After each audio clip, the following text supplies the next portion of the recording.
வணக்கம் ஐயா. என்னுடைய பெயர் நல்ல தம்பி. நான் சென்னை திருவெற்றியூர்லேருந்து வரேன். பின்னாடி பார்த்தீங்கன்னா எங்களுடைய அறக்கட்டளையை சேர்ந்த அன்பர்களாக இருக்கிறாங்க.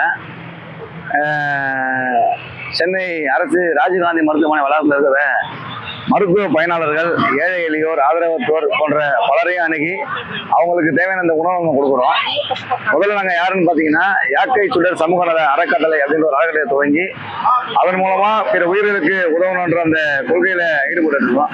இந்த கொள்கைக்கு எங்களுக்கு ஒரு ஈர்ப்பு எங்க இருந்து வந்ததுன்னா, வாடிய பயிரை கண்டபோதெல்லாம் வாடினேன்னு பாடிய திரு அருள்பிரகாச வரலாறு அவர்கள் அருளிய அந்த நெறியிலிருந்து வந்ததுனால நாங்க எங்களோடு இருக்கக்கூடிய மனிதர்கள், விலங்குகள் மற்றும் மரஞ்செடி போன்ற பல உயிர்களுக்கும் எங்களால் என்ற உதவிகளை செஞ்சுட்டு இருக்கிறோம். இது எல்லாருமே இதை செய்யணுன்றதுதான் இங்க கோட்பாடு. ஏன்னா அன்புன்ற அந்த பொதுநெறி தான் எல்லாரையுமே ஒரு சமமான நோக்கில வளர்த்து செல்லும். அதுக்குதான் சன்மார்க்கம் அப்படின்ற ஒரு நெறியை அருள்பிரகாச வரலாறு அவர்கள் வளர்த்து கொடுத்தாங்க. கிட்டத்தட்ட ஒரு 200 ஆண்டு காலம் மாறுது. ஆனா இன்னும் கூட அந்த நெறி மேல போச்சு அப்படின்னா இல்ல.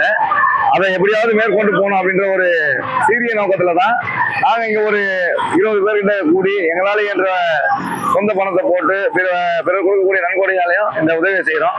பொதுவாக முதன்மையா மருத்துவமனையில செய்யறதுக்கான காரணம் என்னன்னு கேட்டீங்கன்னா, இங்க அரசு மருத்துவமனையில வைத்தியம் பார்க்கக்கூடிய நபர்கள் எல்லாருமே ரொம்ப ஏழ்மை நிலையில இருக்கக்கூடியவங்க தான்.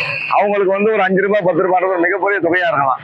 அந்த 5 ரூபாய் 10 ரூபாய் தான் ஏதாவது ஒரு வகையில ஈடு செய்ய முடியாதா அப்படின்ற அந்த ஒரு கோட்பாட்டுல தான் நாங்க இங்க இந்த உணவை கொடுக்குறோம். சனிக்கிழமையில சூப்பு கொடுப்போம், ஞாயிற்றுக்கிழமையில உணவு கொடுப்போம்.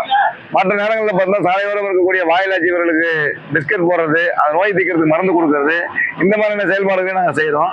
முடிஞ்ச அளவுக்கு எங்களால் என்ற அளவுக்கு எல்லா உயிர்களையுமே எந்தெந்த வகையில காப்பாற்ற முடியுமோ, அதாவது பண உதவி, பொருள் உதவி, எதுனாலும் எங்களால அவங்களுக்கு எதை செய்ய முடியுமோ, ஒரு 5 ரூபாய் கொடுக்கறதுனாலும் அதை கொடுத்து உதவக்கூடிய நிலையில தான் நாங்கள் இன்னைக்கு இதை பண்ணிட்டு இருக்கிறோம். ஏன் இது முக்கியமா சொன்னா, வள்ளலார் அவர்கள் சொன்னாங்க, அவரவர் தகுதிக்கு ஒருத்த ஜீவகாரணத்தை பண்ணுங்க அப்படின்னு. என்னுடைய தகுதி 1 ரூபாவா இருந்தாலும் அதை என் பெருமானார் சொன்ன அந்த சொல்ல ஏற்று இன்னைக்கு என்னால என்ற உதவியை நான் இந்த செஞ்சுட்டேங்க.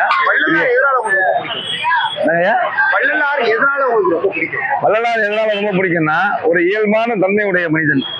அன்புன்ற அந்த கோட்பாட்டை இங்க பல பேர் பல விதமா பேசாலும் கூட, ஈரம்ல இருந்து யானை வரை முதலான அனைத்து உயிர்களையுமே சமமான நோக்கில பாக்குறோம். எல்லாம் ஒரு ஆன்மா அப்படின்ற எல்லாமே மனிதனையும் பேசும்போது ஆண்மனைய ஒருமைப்பாட்டு உரிமையை பேசினார் வள்ளலார். அப்ப ஆண்மனைய ஒருமைப்பாட்டை நம்ம தெரிஞ்சுக்கணும்னா, நம்ம வள்ளலார் சொன்ன பாதையில போனாதான் மனிதன் அப்படின்ற அந்த கோட்பாட்டை தாண்டி எல்லாமே ஆன்மா அப்படின்றத உண்மைக்குள்ள நம்ம போக முடியும். அந்த பொதுநெறியை தெரிஞ்சுக்கிறதுக்காக தான் நாங்கள் வள்ளலாரை பின்பற்றோம். இதை சொல்லிக் கொடுத்தது மகானந்தான்.